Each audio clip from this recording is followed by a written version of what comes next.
बिस्मिल्लाहिर्रहमानिर्रहीम, अस्सलाम वालेकुम। Welcome back to MK vlog. और आज मैं आपसे बहुत ही ज़बरदस्त व्लॉग शेयर करने जा रही हूँ, जहाँ पे हम लोग जा रहे थे ड्रीम वर्ल्ड रिजॉर्ट। काफ़ी सारे लोगों की काफ़ी क्वेरीज़ होती हैं ड्रीम वर्ल्ड से रिलेटेड कि वो कैसा है, उसके शैलेस कैसे हैं, नाइट स्टे कैसा है। तो आपको मेरे व्लॉग में उन सब की मालूमात मिलेंगी और सारी डिटेल्स मिलेंगी। और वाकई का ये एक ड्रीम वर्ल्ड है जिसको आप लोग बहुत इन्जॉय करेंगे। तो मेरे साथ साथ रहिएगा और देखिएगा किस तरह से हमने आपको दिखाया कि ड्रीम वर्ल्ड कैसा है अंदर से, और उसके रूम्स कैसे हैं, शैलेस कैसे हैं। तो ये था जो मैंने आपको जो क्लिप्स दिखाए कि हम तैयार हो के और हमने अपना सारा सामान पैक कर लिया था। और ये सारा ड्रीम वर्ल्ड का रास्ता है जो कि ज़्यादा तो दूर नहीं है, हार्डली मैं कहती हूँ कि आपको हाफ़ एन आवर लगेगा। इतना दूर नहीं है कि आप बहुत दूर कराची से कहीं जा रहे हैं। और बस जो ड्रॉबैक है वो ये है कि इसकी रोड्स स्मूथ नहीं है। पूरा रास्ता आपको ऐसा कच्चा पक्का सा ही मिलेगा, और जो है कोई बोर्डिंग्स वगैरह कुछ भी इस तरह की नहीं है कि आपको GPS के थ्रू ही जाना पड़ेगा। तो ये जनाब हम एंटर हो गए हैं और ये बहुत बड़ा है, बहुत बड़ा। मतलब आपको अंदर तक जाने में ही अच्छी खासी ड्राइव करनी पड़ेगी। जहाँ पे इसकी पार्किंग है वहाँ तक पहुँचने में ही पता नहीं कितने एकड़ पे ये बना हुआ है। और काफ़ी सारी चीज़ें इसमें बन चुकी हैं, काफ़ी तो ऐसी ज़मीन अंदर पड़ी हुई, गार्डन्स हैं और इस तरह से ना। तो ये अब हम जा रहे हैं पार्किंग की तरफ, और हमें पार्किंग एरिया मिल गया था। इसके बाद हमें देखना था कि इनके क्या प्रोटोकॉल्स हैं, क्योंकि शैले हमने पहले से रिज़र्व करवा लिया था। और इनकी काफ़ी सारी कैटेगरीज़ भी हैं, उसके भी बारे में मैं आपको डिटेल में बताऊंगी। तो यहाँ पे फाइनली हम लोगों को पार्किंग मिल गई थी। हम यहाँ गाड़ी पार्क कर रहे थे और ये थी एंट्रेंस। बहुत ही खूबसूरत दरख्तों से पूरा ढका हुआ इन्होंने इस तरह का कॉरिडोर था। बहुत ही ज़बरदस्त व्यू था। ये एंटर होते ही इनकी मेन बिल्डिंग है, और इसके बाद ये पूरा जो रास्ता जा रहा था ना, अमेजिंग। इसके बाद इन्होंने एक हमें शटल प्रोवाइड करी थी जिसके थ्रू ये हमें हमारे शैले तक पहुंचाएंगे। तो फर्स्ट स्टेप ये था कि हमने गाड़ी पार्क कर दी। अब हमारा सारी टेंशन ख़त्म, सामान सारा इसी कार में आ गया था। इन्हीं के ड्राइवर्स थे, ये हमें हमारे शैले तक पहुंचा रहे थे। मीनवाइल ब्यूटीफुल व्यूज़ थे। आप यकीन करें कि हम थोड़ी देर के लिए भूल गए थे कि हम कराची में ही हैं। बिल्कुल नॉर्दर्न एरियाज़ वाली जगह लग रही थी, जैसे मरी वगैरह या किसी होटल में जाते हैं ना, बिल्कुल इसी तरह स्टार्ट लिया था। तो जनाब हम आ गए थे अपनी डेस्टिनेशन पे, जहाँ पे सारे इनके शैलेज़ हैं। और ये देखें ऊपर से व्यू कितना हसीन था इनके पूल्स का। और ये सारे अलग अलग हैं, जेंट्स के, लेडीज़ के, इस तरह बहुत खूबसूरत बनाया हुआ है। अब ये था इनका ऊपर जो एक मेन रिसेप्शन था, जहाँ से शैलेज़ के लिए लोग जा सकते हैं जिनकी रिजर्वेशन है। वरना जो विज़िटर्स होते हैं वो वहीं नीचे ही रुक जाते हैं, वहीं सारी एक्टिविटीज़ शुरू हो जाती हैं। तो हमारा सारा पेपर वर्क हो गया था, जिसमें NIC वगैरह इनको चाहिए होता है और कुछ चीज़ें होती हैं जो इनकी रिक्वायरमेंट्स होती हैं, वो हमने कंप्लीट कर दी थी। और इसके बाद अब हम जा रहे थे वॉक करके अपने शैले की तरफ। तो ये देखें कितना हसीन रास्ता बना हुआ है, और व्यूज़ आप चेक करें कि मतलब आपको वीडियो से फ़ील हो रहा होगा कितने मज़े की जगह है। तो यहाँ से इनके शैले स्टार्ट हो रहे थे। और जो मैं कैटेगरी की बात कर रही थी, उसके अंदर इनके पास डिलक्स रूम्स भी हैं। जो सिंगल रूम्स होते हैं उसमें भी 3 कैटेगरीज़ हैं। इसके अलावा जो स्वीट्स हैं ना इनके, वो बहुत ज़बरदस्त हैं। उसके अंदर जो है सुपीरियर है, रॉयल है और एग्जेक्यूटिव है। तो आप उसके अकॉर्डिंग बुक कर सकते हैं। हमारा जो था वो सुपीरियर था, और बाकी जो है ना वो बिल्कुल ही बुक थे। मैं तो हैरान थी। हमारा फ्राइडे था ये, वैसे वीकेंड्स पे वो सैटरडे को तो कोई भी अवेलेबल नहीं था। प्री बुकिंग हुई हुई होती है, और इतना ज़्यादा सैटरडे को रश होता है, इसी वजह से हमने फ्राइडे रखा था कि बस हमारा 3 बजे चेक इन टाइम था। तो बच्चे अल्लाह का शुक्र है स्कूल से होकर आए थे, इनका मैंने ऑफ़ नहीं कराया था। और बस हम लोग टाइम पे पहुंच गए थे, क्योंकि जल्दी ऑफ़ होता है फ्राइडे को। तो ये देखें हमारे टेरेस का व्यू। ये सारा कॉरिडोर चल रहा है जहाँ पे लाइन से सारे शैलेज़ थे, और ये सारा इसका मैं आपको व्यू दिखा रही हूँ। अब मैं इनसाइड रूम आपको दिखाती हूँ कि इस तरह से ये बाहर सोफ़ा सेट था और अच्छा स्पेशियस था। टेबल थी, बच्चों के लिए एक सेपरेट रूम था, क्योंकि यहाँ पे रात में मैट्रेस डलने थे।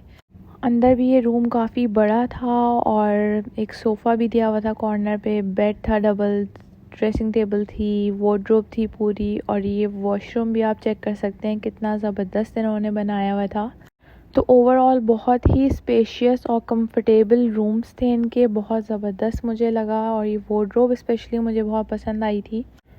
इसके बाद जो बाहर व्यू था, डोर ओपन होते ही जो टेरेस से आ रहा था वो भी बहुत ज़बरदस्त था। हिल्स और इस तरह से ग्रीनरी, और इस साइड पे तो जो ये राइट थी और जो लेफ़्ट साइड थी ये तो फुल गार्डन था, बहुत ही हसीन। तो बस हम लोग फ्रेश होके अब जा रहे थे। जो भी एक्टिविटीज़ हैं यहाँ पर जो कि ड्रीम वर्ल्ड की तरफ से हमें ऑफ़र की गई थी, जो हमारे रिज़र्वेशन जो रूम किया था उसके साथ ही सारी चीज़ें थी, तो वो हम अवेल कर सकें, क्योंकि 1 नाइट स्टे था और चीज़ें काफ़ी ज़्यादा थी करने को। तो बस यहाँ से अब हम उतर रहे थे। ये पूरा स्टेयरकेस था इसका, बहुत ही ज़बरदस्त इन्होंने हर चीज़ मेंटेन रखी हुई थी। क्लीनिंग मतलब हर चीज़ नीट एंड क्लियर थी। और अब यहाँ पे काफ़ी इस लिहाज से बड़ा भी है, फ़र्स्ट टाइम जो बंदा जाएगा वो काफ़ी कंफ्यूज हो जाएगा, लेकिन हम लोग तो विज़िट पे बहुत दफ़ा पहले भी जा चुके हैं। स्टे जो है वो हमारा फ़र्स्ट टाइम था। तो बस यहाँ पे ये लोग स्टार्ट में ही ना एक मैप भी प्रोवाइड करते हैं, जिसके थ्रू आप उसमें से देख के जा सकते हैं कि किसके बाद क्या चीज़ आएगी। और फिर अंदर बोर्डिंग्स भी हैं, इन्होंने बोर्ड्स भी लगाए हुए हैं, मैप्स भी हैं थ्रू आउट, कि आप उससे कहीं पे भी ये ना हो ना कि आउट ऑफ वे चले जाएं तो फिर काफ़ी ज़्यादा आपको वॉक करनी पड़ती है।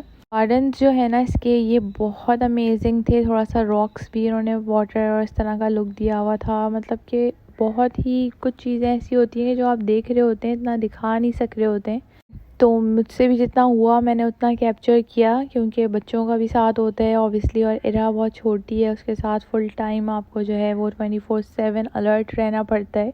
यहाँ सबसे फ़र्स्ट एक्टिविटी जो हम करने आए थे वो थी हॉर्स राइडिंग। हॉर्स राइडिंग जो है यहाँ पे सेफ्टी मेजर्स ये लोग बहुत ज़बरदस्त ले रहे थे। सबसे अच्छे मुझे इनके रूल्स लगे कि बहुत सालों से हम इधर जा रहे हैं, लेकिन इनका थोड़ा सा भी रूल चेंज नहीं हुआ है, बहुत स्ट्रिक्ट हैं ये अपने रूल्स पे। यहाँ पर ये हॉर्स अकेले नहीं देते हैं राइड करने के लिए, ये साथ में एक बंदा होता है दूसरे हॉर्स पे जो कि आपके साथ साथ रहता है थ्रू आउट।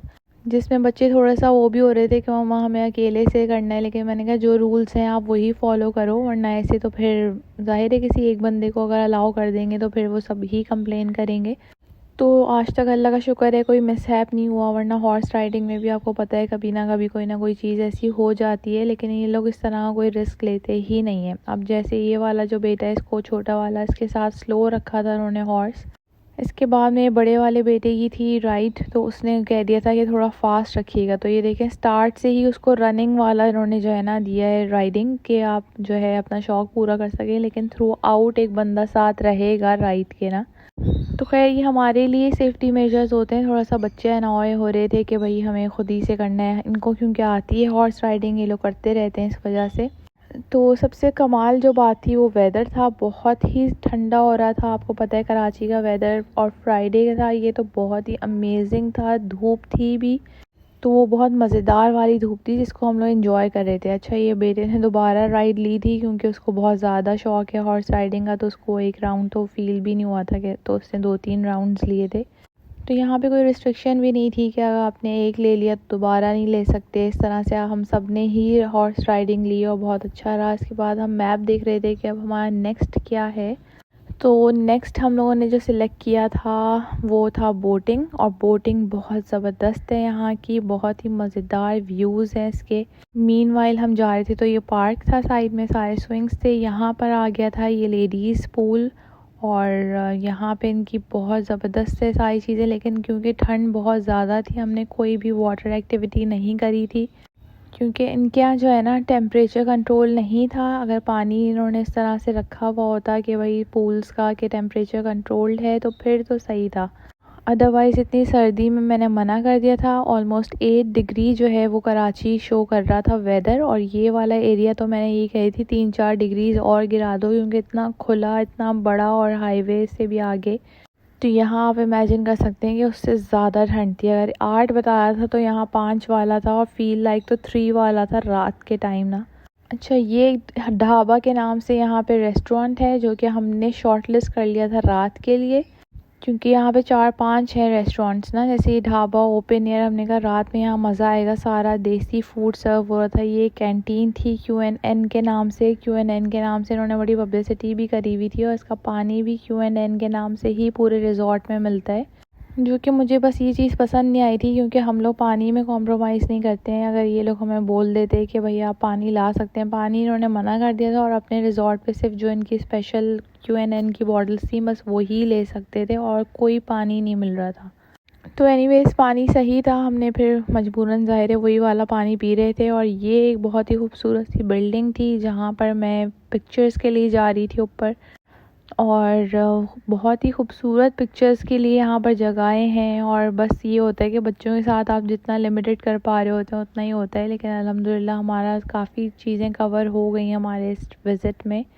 कैंप्स भी थे यहाँ पे, कैंप्स की भी ऑफ़र है कि आप नाइट स्टे कर सकते हैं। और ये एक और गार्डन था जहाँ पर गोल्फ़ जो है ना उसके लिए था, ये मिनी गोल्फ़ इन्होंने बनाया हुआ था प्रैक्टिस के लिए, क्योंकि गोल्फ़ आसान नहीं है भाई, जो भी एक्सपर्ट्स हैं वो तो एक अलग बात होती है, लेकिन ये जो था ना यहाँ पे इन्होंने पूरा सेटअप किया हुआ था। यहाँ हमें डक्स भी मिल गई थी, तो इरा बहुत ही एक्साइटेड हो रही थी डक्स को देख के, और उन्होंने डक बोलना भी सीख लिया, डक डक डक करते हुए जो है ना उनको फॉलो कर रही थी। तो बस यही होता है कि जो है ना जो बच्चे फिर कह रहे होते हैं तो उनके लिए भी हमें करना पड़ रहा होता है। हम चाहे जितना माइंड सेट करके निकलेंगे ये चीज़ें कवर कर लेंगे, लेकिन जब आप निकलते हैं तो बीच में चीज़ें ऐसी आ रही होती हैं कि बच्चों की वजह से ऑब्वियसली आप उनको भी कर रहे होते हैं, और उसमें आपको टाइम का नहीं आइडिया होता है कि आपने कितना टाइम कर लिया इसमें। आप अगर सोचते हैं 2 घंटे में करके आ जाएंगे तो 3 घंटे हो जाते हैं। एनीवेज ये थी आर्चरी, और ये वन ऑफ द बेस्ट यहाँ का था, मुझे बहुत मज़ा आया। यहाँ पे हमें तकरीबन 1 घंटा सिर्फ इसी में लग गया था। बिल्कुल भी मना नहीं कर रहे थे कि आप कितने भी ट्रायल ले लें, तो लिटरली हमने 2-2 3-3 दफ़ा किया है, और बस मज़ा आ रहा था। शुरू में तो ज़ाहिर है वो समझ में नहीं आते, उसके बाद जो है बहुत अच्छा हाथ सेट हो गया था। यहाँ पे गोल्फ़ की ये प्रैक्टिस हो रही थी, डिफरेंट यहाँ पर उन्होंने बनाए हुए थे। तो बस गोल्फ़ तो कभी भी नहीं खेला हुआ है, तो बस यहाँ पे ऐसी प्रैक्टिस हो रही थी। और अब हम आ गए थे बोटिंग साइड पे। बोटिंग की बहुत खूबसूरत प्लेस है ये, और बहुत मज़ेदार व्यूज़ हैं। हमने सोचा था सनसेट तक हम यहीं रुकेंगे, यहाँ पे देखेंगे सनसेट और लेंगे बोटिंग का मज़ा। तो यहाँ से बस अब स्टार्ट हो रहा था। यहाँ पे बोट्स इस तरह से उन्होंने रोप से ना बांधी हुई थी, रॉड से, रॉड पकड़ के आप बोट में बैठें और ये इस तरह रस्सी खोल रहे थे, और बस फिर आप स्टार्ट हो जाए। पैडल बोट्स थी तो आपने सिर्फ पैडलिंग करनी थी। बहुत ही मज़ा आ रहा था, आपकी मर्ज़ी आप स्लो करें फास्ट करें। हम तो स्लो, ठंडी हवा चल रही थी, बहुत ही मज़ेदार मौसम हो रहा था। कपड़े हमने उसके अकॉर्डिंग ही पहने हुए थे, तो बस अल्लाह का शुक्र है कि कोई भी बच्चा इस तरह से ठंड वगैरह नहीं लगी। और हमारे टाइमिंग्स बहुत ज़बरदस्त थे कि हमने दिन का और शाम का दोनों मज़ा लिया। जैसे मैंने आपको बताया था सनसेट तक हमें यहाँ पे रुकना था, तो बस सनसेट हमने यहीं पर देखना था। और ये देखें दिन का, और मतलब बहुत ज़बरदस्त व्यूज़ थे। अब ये सनसेट आप लोगों के साथ शेयर कर रही हूँ, हसीन लग रहा था, बहुत ही मज़ा आ रहा था। और सर्दी अब बढ़ती चली जा रही थी, तो बस हमने यहीं ख़त्म किया बोटिंग को। और आगे क्या किया इसके लिए आप लोग देखिएगा मेरा नेक्स्ट व्लॉग इंशाल्लाह। Thank you so much for watching my this vlog. Take care, अल्लाह हाफ़िज़।